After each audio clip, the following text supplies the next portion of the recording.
ನಮ್ಮೆಲ್ಲರಲ್ಲಿ ಭಾವೈಕ್ಯತೆ ಅನ್ನೋದು ಮೂಡಬೇಕು, ಸಾಮರಸ್ಯ ಅನ್ನೋದು ಮೂಡಬೇಕು.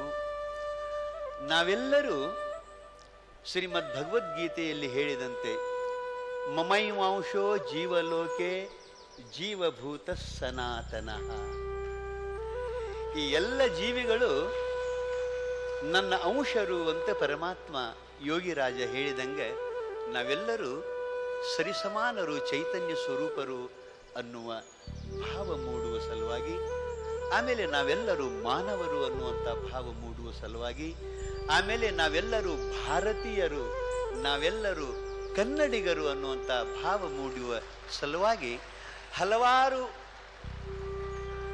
ಅನೇಕ ಉದ್ದೇಶಗಳನ್ನಿಟ್ಟುಕೊಂಡು ಪೂಜ್ಯರು ಈ ಸಮ್ಮೇಳನವನ್ನು, ಸರ್ವಧರ್ಮ ಸಮ್ಮೇಳನವನ್ನು ಆಯೋಜನೆ ಮಾಡಿದ್ದಾರೆ.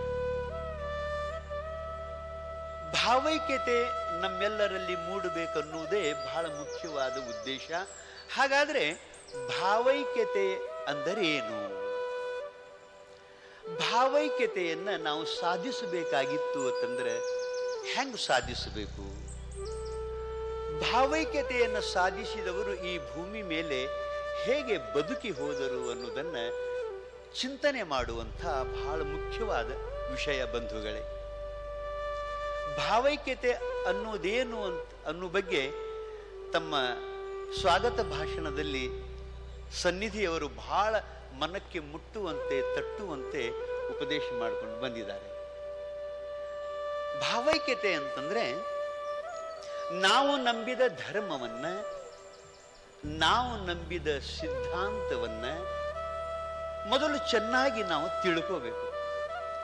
ಬರೇ ತಿಳ್ಕೊಳ್ಳುವುದಲ್ಲ, ಬರೇ ಅದರ ಬಗ್ಗೆ ಮಾತನಾಡುವುದಲ್ಲ, ಅದನ್ನು ಚೆನ್ನಾಗಿ ಅನುಷ್ಠಾನಕ್ಕೂ ಕೂಡ ತಂದಿರಬೇಕು.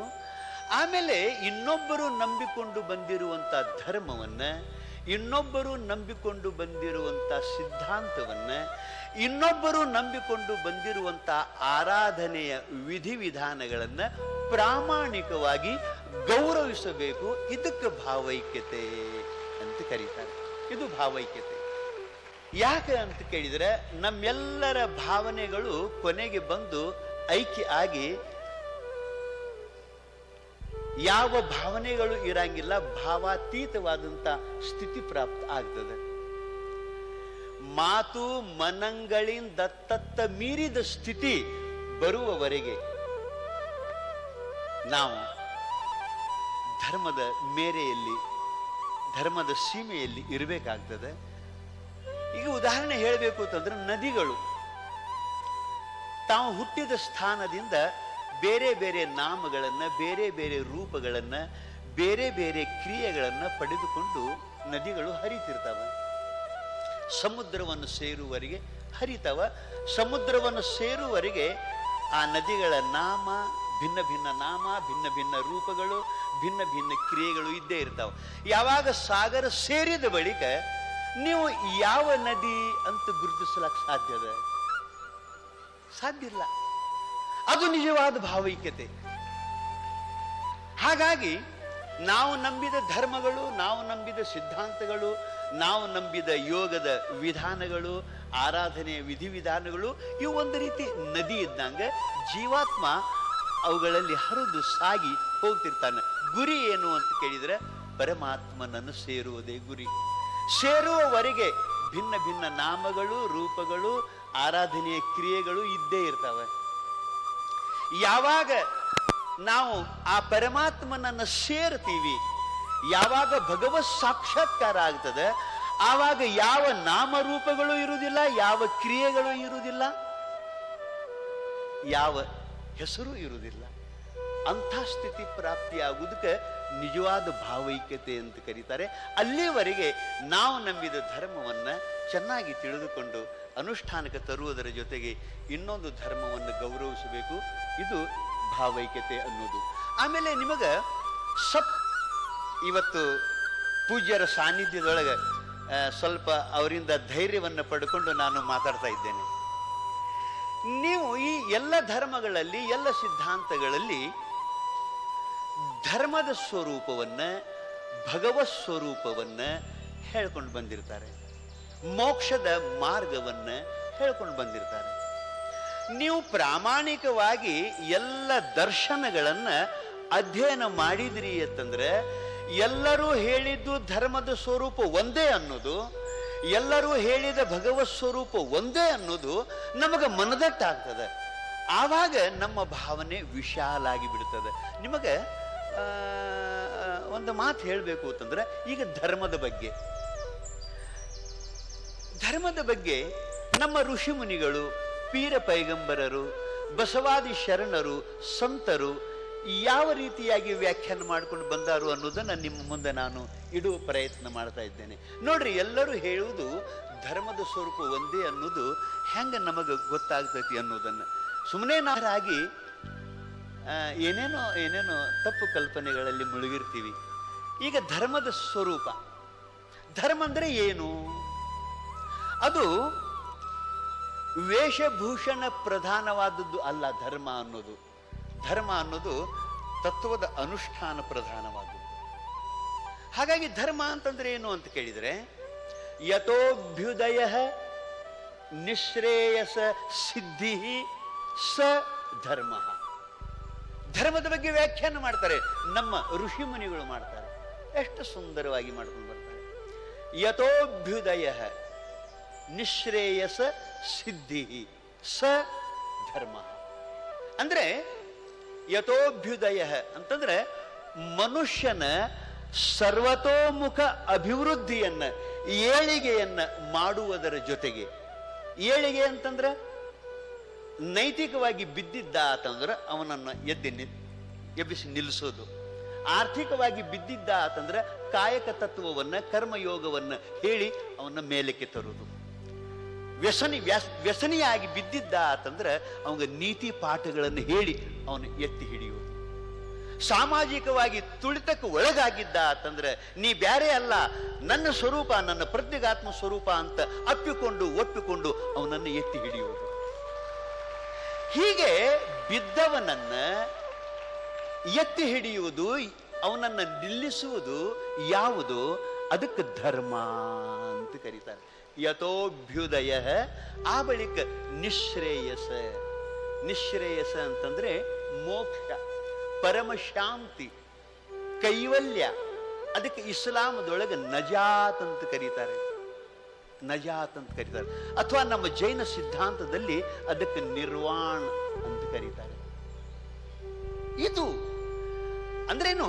ಧರ್ಮ ಅಂತಂದ್ರೆ ಮತ್ತೇನಲ್ಲ, ಬಿದ್ದ ಮನುಷ್ಯನನ್ನ ಎತ್ತಿ ಹಿಡಿಯುವುದರ ಜೊತೆಗೆ ಅವನಿಗೆ ಪರಮ ಶಾಂತಿಯನ್ನ ಯಾವುದು ಒದಗಿಸಿಕೊಡುತ್ತದೆಯೋ ಅದಕ್ಕೆ ಧರ್ಮ ಅಂತ ಅನ್ನಬೇಕು ಅನ್ನೋದು ನಮ್ಮ ಋಷಿ ಹೇಳ್ಕೊಂಡು ಬರುವಂಥ ಮಾತು. ಇರುವಂತ ಹಿಂಗೂ ಅಲ್ಲ, ಇದನ್ನ ಒಬ್ಬ ಸೂಫಿ ಸಂತರು ಹೇಳ್ತಾರೆ.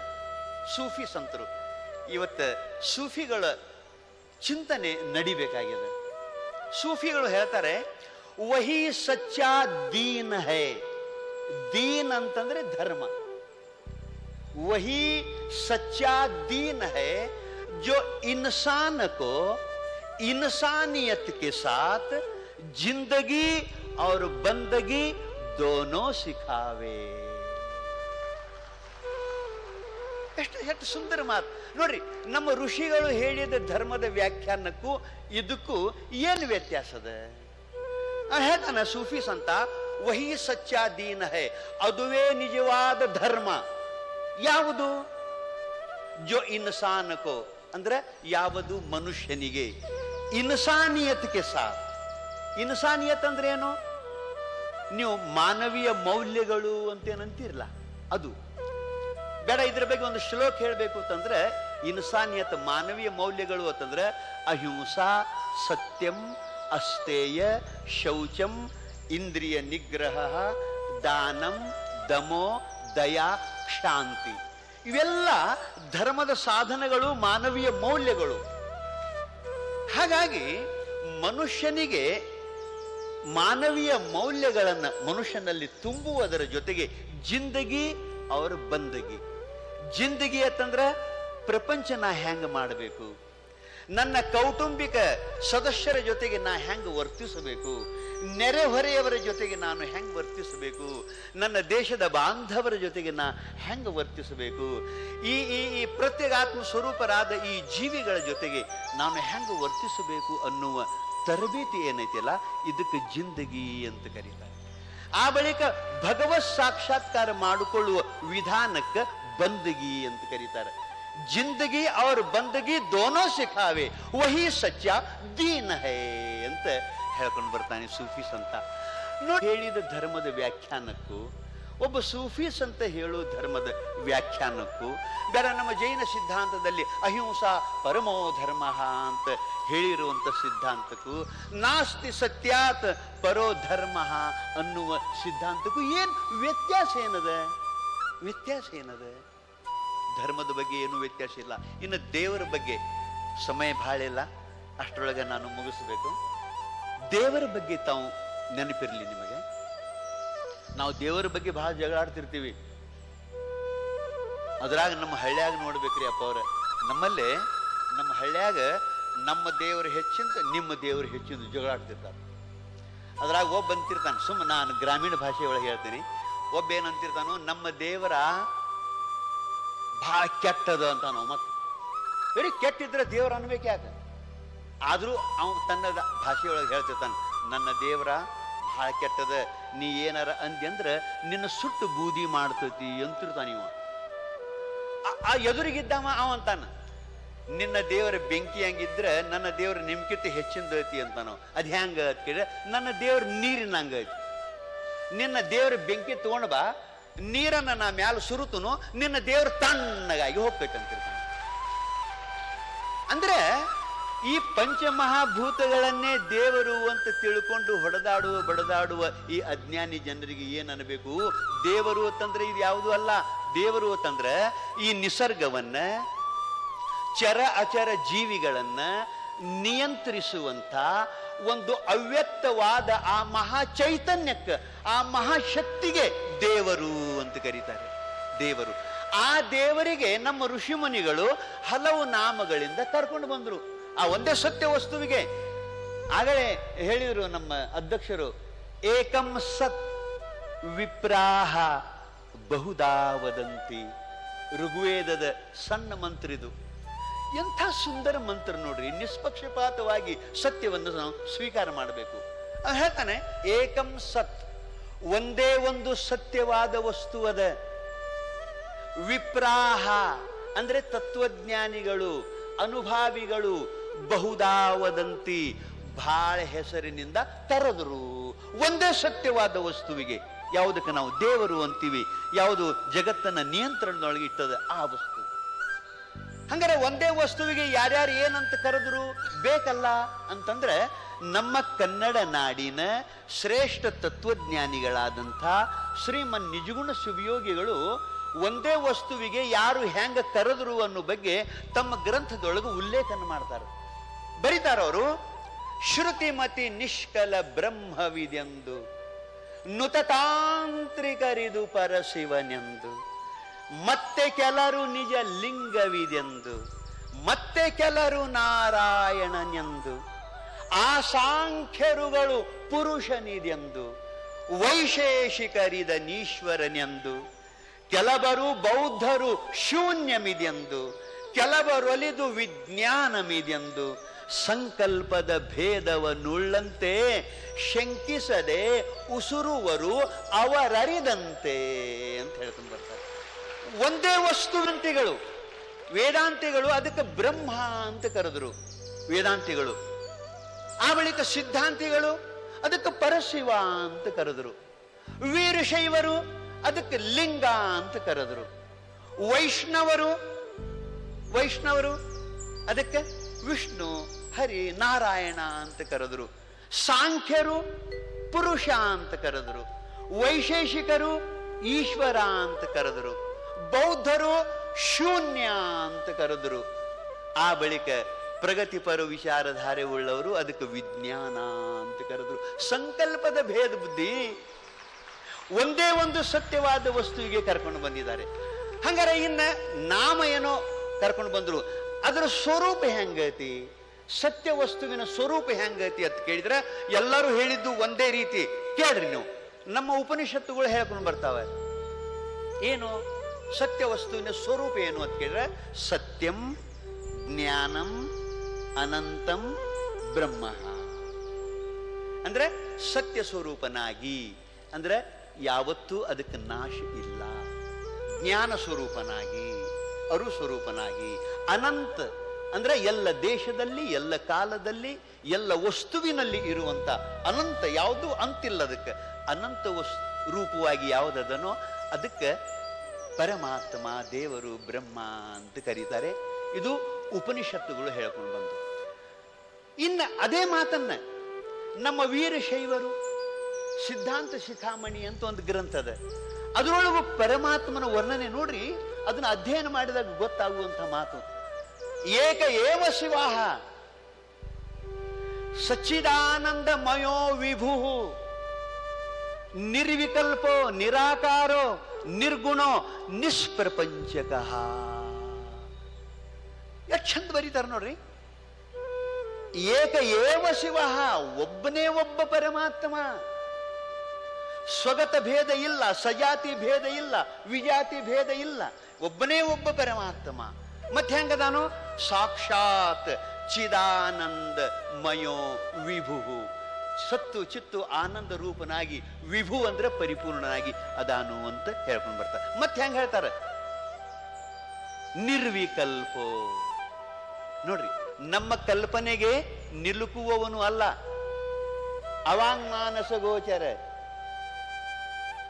ಇವ್ರು ಆಗ ಹೇಳಿದ್ರು, ಮಾತು ಮನಗಳಿಂದ ದತ್ತಕ್ಕ ಮೀರಿದ ವಸ್ತು ಅದು.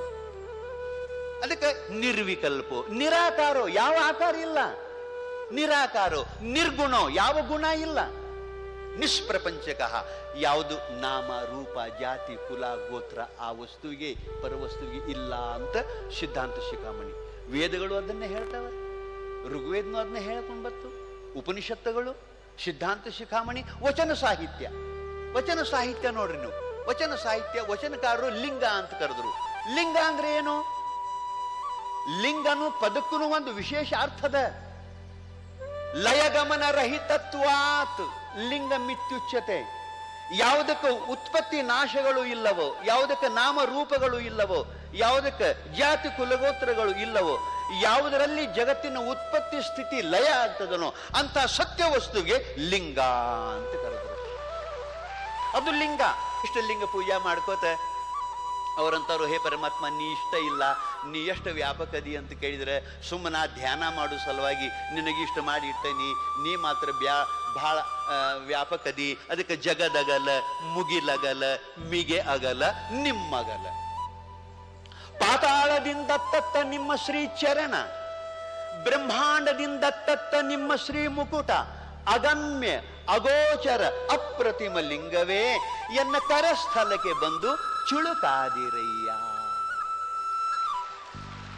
ಬಸ್ ವ್ಯಾಪಕ ಅದಿ ಅಂತ ಕೇಳಿದ್ರೆ, ಈ ಭೂಮಿ ಎಷ್ಟು ವ್ಯಾಪಕದನೋ ಅದಕ್ಕಿಂತಲೂ 10 ಪಟ್ಟು ನೀರು ವ್ಯಾಪಕದ. ವೈಜ್ಞಾನಿಕವಾಗಿ ಬೆಂಕಿ ವ್ಯಾಪಕದ, ಗಾಳಿ ವ್ಯಾಪಕದ, ಆಕಾಶ ಪೊಳು ವ್ಯಾಪಕದ. ಈ ಆಕಾಶಕ್ಕಿಂತಲೂ ನೀನು ವ್ಯಾಪಕನಾಗಿದ್ದಿ ಅಂತ ಹೇಳ್ಕೊಂಡ. ಆಮೇಲೆ ಅಂಬಿಗರ ಚೌಡೆಯನ್ನು ಕೇಳಿದ್ರು, ದೇವರ ಸ್ವರೂಪ ಏನು ಅಂತ. ಅಂಬಿಗರ ಚೌಡೈ ಅವ ಹೇಳ್ತಾನೆ, ಅಸುರರ ಮಾಲೆಗಳಿಲ್ಲ, ತ್ರಿಶೂಲ ಡಮರುಗಳಿಲ್ಲ, ವೃಷಭ ವಾಹನನಲ್ಲ, ಭಸ್ಮಭೂಷಣನಲ್ಲ, ಬ್ರಹ್ಮ ಕಪಾಲವಿಲ್ಲ, ಋಷಿಯ ಮಗಳೊಡನೆ ಇರುವಾತನಲ್ಲ, ಎಸಗುವ ಸಂಸಾರದ ಕುರುಹಿಲ್ಲದಾತಂಗೆ ಹೆಸರು ಯಾವುದೂ ಇಲ್ಲೆಂದ ನಮ್ಮ ಅಂಬಿಗರ ಚೌಡಯ್ಯ. ಮಾತಿಗೂ ಮನಸ್ಸಿಗೂ ನಿಲ್ಕಂಗಿಲ್ಲ ಅಂದ್ರೆ ನೀವು ಹೆಸರು ಹೆಂಗ್ ಕೊಡ್ತೀರ? ಅದಕ್ಕೆ ಸಾಧ್ಯನೇ ಇಲ್ಲ. ಇನ್ನು ಅಕ್ಕ ಮಹಾದೇವಿ, ಅಕ್ಕ ಮಹಾದೇವಿ ಯಾವ ಶಾಲಾ ಕಾಲೇಜದ ಮುಖ ನೋಡ್ಲಿಲ್ಲ, ಯಾವ ವಿಶ್ವವಿದ್ಯಾಲಯಕ್ಕೆ ಹೋಗಲಿಲ್ಲ, ಅನುಭಾವಿಗಳ ಗರಡಿಯಲ್ಲಿ ಬೆಳೆದವಳು. ಆಕೆಯ ಒಂದೊಂದು ವಚನಗಳ ಮೇಲೆ ಈಗ PhD ಮಾಡ್ಕೋತಾರೆ ಜನ. ಆ ಅಕ್ಕ ಬರೀತಾಳೆ, ನಾ ಎಂಥ ಗಂಡನಿಗೆ ಅಂದ್ರೆ ದೇವರಿಗೆ ಒಲದನಿ ಅಂತ ಕೇಳಿದ್ರೆ, ಸಾವಿಲ್ಲದ ಕೇಡಿಲ್ಲದ ರೂಹಿಲ್ಲದ ಚಲುವಂಗೆ ಆನು ಒಲಿದೆನವ್ವ.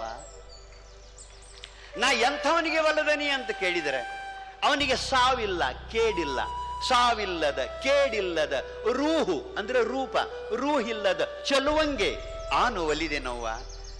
ಭವವಿಲ್ಲದ, ಭಯವಿಲ್ಲದ, ನಿರ್ಭಯ ಚಲುವಂಗೆ ಆನು ಒಲಿದೆನವ್ವ. ಕುಲಸೀಮೆ ಇಲ್ಲದ, ನೋಡ್ರಿ ಜಾತಿ ಕುಲ ಗೋತ್ರ, ಕುಲಸೀಮೆ ಇಲ್ಲದ ನಿಸ್ಸೀಮ ಚಲುವಂಗೆ ಆನು ಒಲಿದೆನವ್ವ. ಇದು ಕಾರಣ ಚಲುವ ಚನ್ನ ಮಲ್ಲಿಕಾರ್ಜುನನೇ ಎನ್ನ ಗಂಡ, ಈ ಸಾಯುವ ಕೆಡುವ ಗಂಡರನ್ನ ಒಯ್ದು ಒಲೆಯೊಳಗಿಕ್ಕು ಅಂತ. ಇವತ್ತು ಓದಿಗೆ ಹುಟ್ಟು ಇಲ್ಲ, ಸಾವು ಇಲ್ಲ ಅಂತ ಹೇಳ್ಕೊಂಡು ಬರ್ತಾಳೆ. ಆ ಬಳಿಕ ಕುರ್ಆನ್ ನೋಡ್ರಿ, ಇವರೆಲ್ಲರೂ ಹೇಳ್ತಾ ಬರುವಂತದ್ದು ದೇವರ ಸ್ವರೂಪ ಹೆಂಗ ಒಂದ ಐತೋ, ಕುರ್ಆನ್ ಕೂಡ ಅದನ್ನೇ ಹೇಳ್ತದೆ. ಕುಲ್ ಹುವಲ್ಲಾಹು ಅಹದ್ ಅಲ್ಲಾಹು ಸ್ವಮದ್ ಲಮ್ ಯಲಿದ್ ವಲಮ್ ಯುಲದ್ ವಲಮ್ ಯಕುಲ್ ಲಹು ಕುಫುವನ್ ಅಹದ್. ಕುಲ್ ಹುವಲ್ಲಾಹು ಅಹದ್, कहो, जानो, अच्छी तरह समझो, पहचानो, अल्लाह एक है. ಅಹದ್ ಅಂದ್ರೆ ಒಬ್ಬದಾನು, ಅಲ್ಲಾಹ್ ಏಕ ಹೈ. ಅದನ್ನೇ ಬಸವಣ್ಣವರು ಒಂದ್ ಕಡೆ ಹೇಳ್ತಾರೆ, ಇಬ್ಬರು ಮೂವರು ದೇವರೆಂದು ಉಬ್ಬಿ ಮಾತನಾಡಬೇಡ. ದೇವನೊಬ್ಬ ಕಾಣಿರೋ, ಇಬ್ಬರೆಂಬುದು ಹುಸಿ, ಕೂಡಲ ಸಂಗಯ್ಯನಲ್ಲದೆ ಇಲ್ಲವೆಂದಿತ್ತು ವೇದ ಅಂತ ಹೇಳ್ಕೊಂಡು ಬರ್ತಾರೆ. ಅದನ್ನೇ ಸಮಜೋ, ಅಲ್ಲಾಹ್ ಏಕ ಹೇ, ಅಲ್ಲಾಹು ಸ್ವಮದ್, ಅವನೇ ಸರ್ವಕ್ಕೂ ಆಧಾರ ಅಧಿಷ್ಠಾನ ಅದಾನು. ಅವ ಯಾರ ಆಶ್ರಯ ಒಳಗಿಲ್ಲ, ಅವನ ಆಶ್ರಯ ಒಳಗೆ ಇಡೀ ಜಗತ್ತದ. ಅಲ್ಲಾಹು ಸ್ವಮದ್ ಲಮ್ ಯಲಿದ್ ವಲಮ್ ಯುಲದ್, ಅವ ಯಾವ ತಂದೆ ತಾಯಿಗಳಿಂದ ಹುಟ್ಟಿ ಬಂದವಲ್ಲ, ದೇಹಧಾರಿ ಅಲ್ಲ. ಆ ಬಳಿಕ ಅವನ ಲಗ್ನಾಗಿ ಅವನಿಂದ ಯಾವ ಮಕ್ಕಳು ಹುಟ್ಟಿಲ್ಲ. ನಿರಾಕಾರ ನಿರ್ಗುಣ ಏಕ. ಹಿಂಗ ದೇವರ ಸ್ವರೂಪ ಒಂದೇ ರೀತಿಯಾಗಿ ಇದ್ದದ್ದನ್ನ ನಮ್ಮ ಪ್ರಮಾಣ ಗ್ರಂಥಗಳೇ ಎಲ್ಲಾನು ಸಾರ್ಕೊಂಡು ಬರ್ತಾವ. ವೇದಗಳು, ಉಪನಿಷತ್ತುಗಳು, ಕುರಾನ್ ಹದೀಸ್ಗಳು, ವಚನ ಸಾಹಿತ್ಯ. ಧರ್ಮದ ಸ್ವರೂಪನೂ ಒಂದೇ, ದೇವರ ಸ್ವರೂಪನೂ ಒಂದೇ. ಅಷ್ಟಲ್ಲ, ನೀವು ಇನ್ನೊಂದು ನಿಮಗೆ ಹೇಳ್ತೀನಿ, ಸಮಯ ಮುಗಿತಾ ಬಂತು, ಚಂದದ ನೋಡ್ರಿ. ಈಗ ಬ್ರಾಹ್ಮಣ, ಲಿಂಗಾಯತ, ಮುಸಲ್ಮಾನ ಅಂತೇನದಾವಲ್ಲ, ಇವು ಜಾತಿವಾಚಕ ಪದಗಳಲ್ಲ, ಇವು ತತ್ವವಾಚಕ ಪದಗಳು. ಬಹಳ ಲಕ್ಷ್ಯ ಕೊಟ್ಟು ಕೇಳ್ರಿ. ನಾವು ಅದನ್ನು ಜಾತಿ ಅಂತ ತಿಳ್ಕೊಂಡಿವಿ. ಈಗ ಬ್ರಾಹ್ಮಣ ಅನ್ನೋ ಶಬ್ದ ಆಗಲಿ, ಮುಸಲ್ಮಾನ್ ಅನ್ನೋ ಶಬ್ದ ಆಗಲಿ, ಜೈನ್ ಅನ್ನೋ ಶಬ್ದ ಆಗಲಿ, ನೀವು ಶಬ್ದ ನೋಡ್ರಿ, ನೀವು ಅದಕ್ಕೊಂದು ವಿಶೇಷ ಅರ್ಥದ. ಈಗ ಬ್ರಾಹ್ಮಣ ಯಾರಿಗನ್ನಬೇಕು ಅಂತ ಕೇಳಿದ್ರೆ, ಬ್ರಹ್ಮ ಜಾನಾತಿ ಇತಿ ಬ್ರಾಹ್ಮಣ. ಬ್ರಹ್ಮನನ್ನ ಇಲ್ಲಿ ತನಕ ಹೇಳ್ಕೊಂಡು ಬಂದಿರುವಂತ, ನಮ್ಮೆಲ್ಲರ ಮೂಲ ಸ್ವರೂಪವೇ ಆಗಿರುವಂತ, ಸತ್ತು ಚಿತ್ತು ಆನಂದ ನಿತ್ಯ ಪರಿಪೂರ್ಣವಾಗಿರುವಂತ ಬ್ರಹ್ಮ ಏನದಲ್ಲ, ಆ ಬ್ರಹ್ಮದ ಸ್ವರೂಪವನ್ನ ಯಥಾರ್ಥವಾಗಿ ಯಾವ ತಿಳಿದಾನೋ ಅವನಿಗೆ ಬ್ರಾಹ್ಮಣ ಅಂತ ಅನ್ಬೇಕು. ಇದು ಜಾತಿವಾಚಕ ಪದ ಅಲ್ಲ. ನೀವು ಅನ್ಕೋತಿದ್ರೆ ಅನ್ಕೋರಿ, ಬೇಡ ಅನ್ನಂಗಿಲ್ಲ. ಜಾತಿವಾಚಕ ಪದ ಅಲ್ಲ ಇದು, ಜಾತಿ ಅಲ್ಲ ಇದು, ಅರ್ಹತೆ. ಇದು ಅರ್ಹತೆಯಾದ ತತ್ವವಾಚಕ ಪದ ಇದು. ಈಗ ಲಿಂಗಾಯತ ಅನ್ನೋದು ಕೂಡ ಇದು ಲಿಂಗದ ಸ್ವರೂಪವನ್ನು ಅರಿತವನು, ಆ ಲಿಂಗ ಭಾವವನ್ನು ತಾನು ಧಾರಣ ಮಾಡಿದವನು ಯಾವನೋ ಅವನು ಲಿಂಗಾಯತ. ನೇಮದ. ಈಗ ವೀರಶೈವ ಯಾರಿಗನ್ನಬೇಕು ಅಂತ ಕೇಳಿದ್ರೆ, ಸಿದ್ಧಾಂತ ಶಿಖಾಮಣಿಯೊಳಗೆ ಹೇಳ್ಕೊಂಡು ಬರ್ತಾರೆ, ವಿ ಶಬ್ದೇ ನೋಚ್ಯತೆ ವಿದ್ಯಾ ಶಿವಜೀ ವೈಕ್ಯ ಬೋಧಿಕ ತಸ್ಯಾಮ ರಮತೆ ಯೇ ಶೈವ ವೀರಶೈವ. ವಿ ಅಂತಂದ್ರೆ ವಿದ್ಯಾ, ಬ್ರಹ್ಮ ವಿದ್ಯಾ. ಆ ಬ್ರಹ್ಮ ವಿದ್ಯೆಯಲ್ಲಿ ಯಾರ ಬುದ್ಧಿ ರಮಣ ಮಾಡ್ತದನೋ ಅವರಿಗೆ ವೀರಶೈವ ಅನ್ನಬೇಕು ಅಂತ. ಇನ್ನು ಮುಸಲ್ಮಾನ್ ಅನ್ನೋದು ಕೂಡ ಜಾತಿವಾಚಕ ಪದ ಅಲ್ಲ, ಸ್ವತಃ ಇದನ್ನು ಪೈಗಂಬರ ಹೇಳ್ಕೊಂಡು ಬರ್ತಾರೆ. ಹಂಗಾರೆ ಮುಸಲ್ಮಾನ್ ಯಾರಪ್ಪ ಅಂತ ಕೇಳಿದ್ರೆ, ಏಕದೇವೋಪಾಸನೆಯಲ್ಲಿ ನಿಷ್ಠಾ ಉಳ್ಳವನಾಗಿ, ಒಂದು ಮಾತು, ಏಕದೇವೋಪಾಸನೆಯಲ್ಲಿ ನಿಷ್ಠಾ ಉಳ್ಳವನಾಗಿ ಮಾನವೀಯ ಮೌಲ್ಯಗಳನ್ನು ತನ್ನಲ್ಲಿ ಅಳವಡಿಸಿಕೊಂಡು ವಿಶ್ವವನ್ನ, ವಿಶ್ವದ ಜನಾಂಗವನ್ನ ಪ್ರೀತಿಸುವವನಿಗೆ ಮುಸಲ್ಮಾನ್ ಅನ್ನಬೇಕು. ಇದು ಜಾತಿಯಲ್ಲಿದು. ಆ ಅರ್ಹತೆ ನನ್ನಲ್ಲಿ ಇದ್ರೇನೆ ನಾನು ಮುಸಲ್ಮಾನ್, ಇದಿಲ್ಲ ಅಂದ್ರೆ ಇಲ್ಲ. ನಮಗೊಬ್ರು ಅಂದ್ರಿ, ಅದ್ಯಾಕ್ರಿ ಗೌಡ್ರ ಹೊಟ್ಟಿಲಿ ಹುಟ್ಟಿದವ್ರಿಗೆ ಗೌಡ್ರು ಅಂತಾರು, ಕುಲಕರ್ಣಿಯರ ಹೊಟ್ಟಿಯಲ್ಲಿ ಹುಟ್ಟಿದವ್ರಿಗೆ ಕುಲಕರ್ಣಿಯರ್ ಅಂತಾರು. ಹಂಗೆ ಇವೆಲ್ಲ ಬ್ರಾಹ್ಮಣರ ಹೊಟ್ಟಿಯಲ್ಲಿ ಹುಟ್ಟಿದವ್ರಿಗೆ ಬ್ರಾಹ್ಮಣರು ಅನ್ಬೇಕು, ಲಿಂಗಾಯತರ ಹೊಟ್ಟಿಯಲ್ಲಿ ಹುಟ್ಟಿದವ್ರಿಗೆ ಲಿಂಗಾಯತ ಅನ್ಬೇಕು. ಮುಸಲ್ಮಾನರ ಹೊಟ್ಟೆಯಲ್ಲಿ ಹುಟ್ಟಿದವರಿಗೆ ಮುಸಲ್ಮಾನ್ ಅನ್ಬೇಕು ಅಂತ ವಾದ ಮಾಡಿದರು. ಇಲ್ಲಪ್ಪ, ಇವು ತತ್ವವಾಚಕ ಪದಗಳದಾವು, ಹಂಗೆ ಅನಾಗ ಬರಂಗಿಲ್ಲ ಅನ್ಕೋತ ಬಂದಾರ. ಬ್ರಹ್ಮವನ್ನು ಅರಿತವನೇ ಬ್ರಾಹ್ಮಣ, ಲಿಂಗವನ್ನು ಅರಿತವನೇ ಲಿಂಗಾಯತ, ಅಲ್ಲಾಹನ ನೈಜ ಸ್ವರೂಪವನ್ನು ತಿಳ್ಕೊಂಡವನೇ ಮುಸಲ್ಮಾನ. ಹಿಂಗೆ ಹಂಗಿಲ್ರಿ, ಅದು ಹೇಳ್ಕೊಂಡು ಬಂದಾರಲ್ರಿ, ಗೌಡ್ರ ಹೊಟ್ಟೆಲಿ ಹುಟ್ಟಿದವ್ರಿಗೆ ಗೌಡ್ರು ಅಂತಾರಲ್ರಿ ಅಂತ ನಾವು ಅಂದೀವಿ. ಹಂಗಾರೆ ಹಿಂಗೆ ಮಾಡು, ಡಾಕ್ಟರ್ನ ಹೊಟ್ಟೆಯಲ್ಲಿ ಹುಟ್ಟಿದವ ಡಾಕ್ಟರ್ ಅಂತ ತಿಳಿದು ಡಾಕ್ಟರ್ ಇಲ್ದಾಗ ಆಪರೇಷನ್ ಮಾಡಿಸ್ಕೋ. ಡಾಕ್ಟರ್ ಯಾಕೆ ಆಗಂಗಿಲ್ಲ ಹಂಗಾರ? ಹಂಗ ಆಗಂಗಿಲ್ರ ತಾನು. ಅವ್ನು ಡಾಕ್ಟರ್ ಎಷ್ಟು ಕಲ್ತಾನೋ, ಏನು ಸರ್ವಿಸ್ ಮಾಡ್ಯಾನೋ, ಅನುಭವ ಪಡೆದಾನೋ, ಅಟ್ ಆದಾಗ ಡಾಕ್ಟರ್ ಹಾಕನ್ರಿ, ಹುಟ್ಟಿದಕ್ಕೆ ಹಾಕಾನೇನ್ರಿ ಅತಾವಂದ. ಹಂಗೆ ಮುಸಲ್ಮಾನರ ಹೊಟ್ಟೆಲಿ ಹುಟ್ಟಿದಕ್ಕೆ, ಬ್ರಾಹ್ಮಣರ ಹೊಟ್ಟೆಲಿ ಹುಟ್ಟಿದಕ್ಕೆ ಬ್ರಾಹ್ಮಣರು ಆಗ್ತಾರೇನು? ಆ ಅರ್ಹತೆ ಬೇಕು. ಇದು ನಾ ಹೇಳಂಗಿಲ್ಲ, ಇದು ಶಾಸ್ತ್ರಗಳು ಹೇಳ್ಕೊಂಡು ಬರ್ತವೆ. ಸಿದ್ಧರಾಮ ಶರಣ ಹೇಳ್ತಾನೆ, ವೇದವನೋದಿ ವೇದಾಧ್ಯಯನ ಮಾಡಿದೊಡೇನು ಬ್ರಾಹ್ಮಣನಾಗಬಲ್ಲನೆ, ಯಜನಾದಿ ಷಟ್ ಕರ್ಮಗಳನ್ನಾಚರಿಸಿದೊಡೇನು ಬ್ರಾಹ್ಮಣನಾಗಬಲ್ಲನೆ, ಬ್ರಾಹ್ಮಣರ ರೇತೋ ರಕ್ತದಿಂದ ಜನಿಸಿದೊಡೇನು ಬ್ರಾಹ್ಮಣನಾಗಬಲ್ಲನೆ, ಇಲ್ಲ.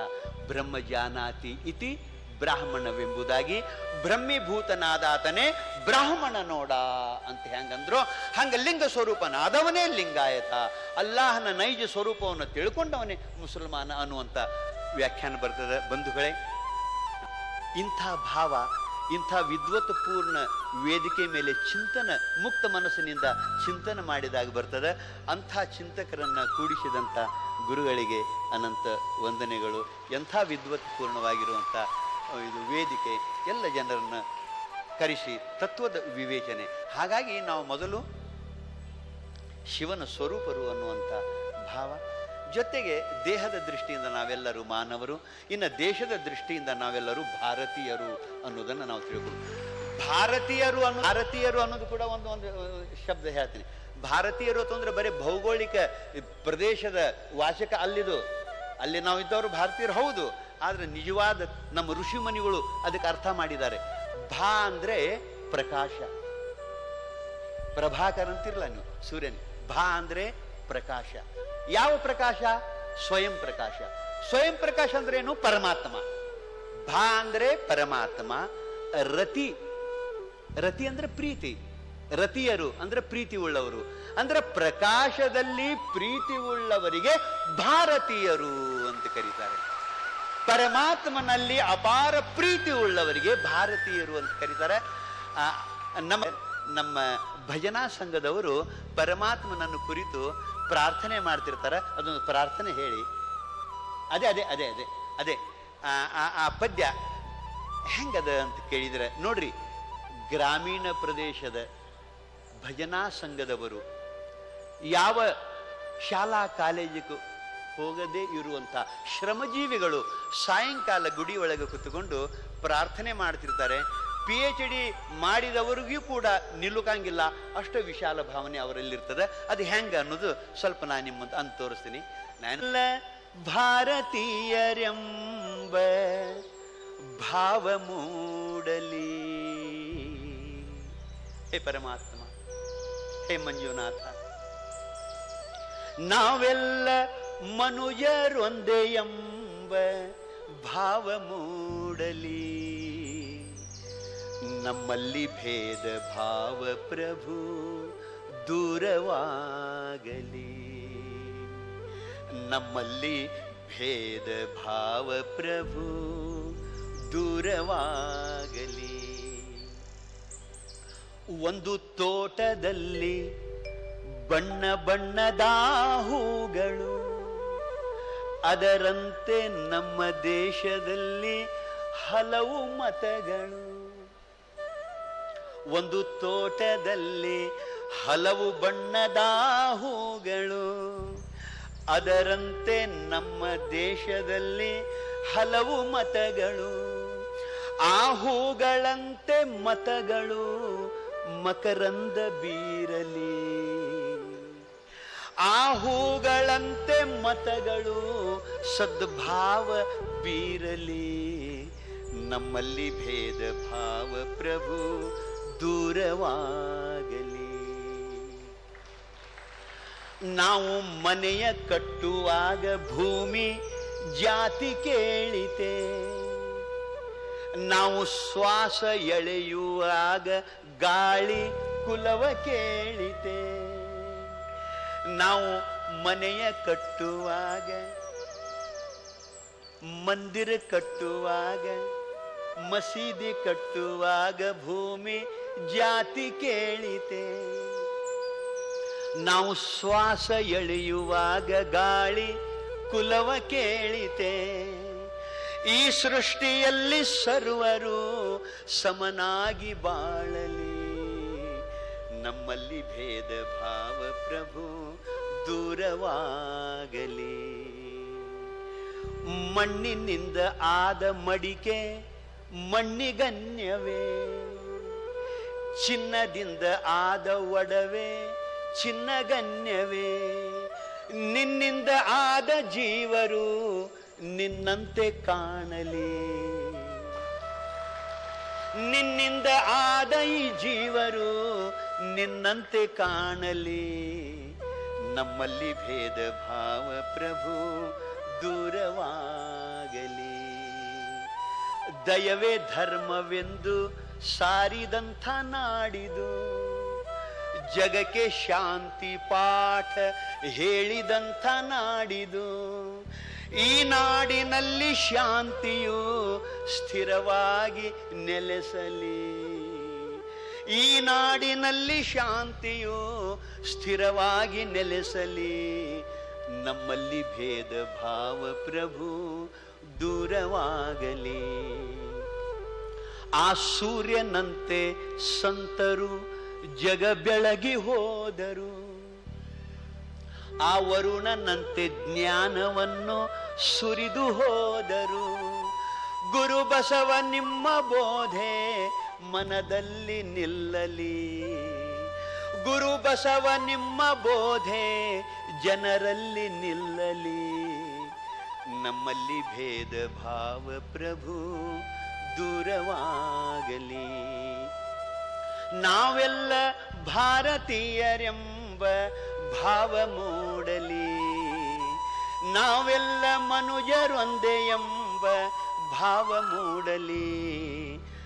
ನಮ್ಮಲ್ಲಿ ಭೇದ ಭಾವ ಪ್ರಭು ದೂರವಾಗಲಿ, ನಮ್ಮಲ್ಲಿ ಭೇದ ಭಾವ ಪ್ರಭು ದೂರವಾಗಲಿ, ನಮ್ಮಲ್ಲಿ ಭೇದ ಭಾವ ಪ್ರಭು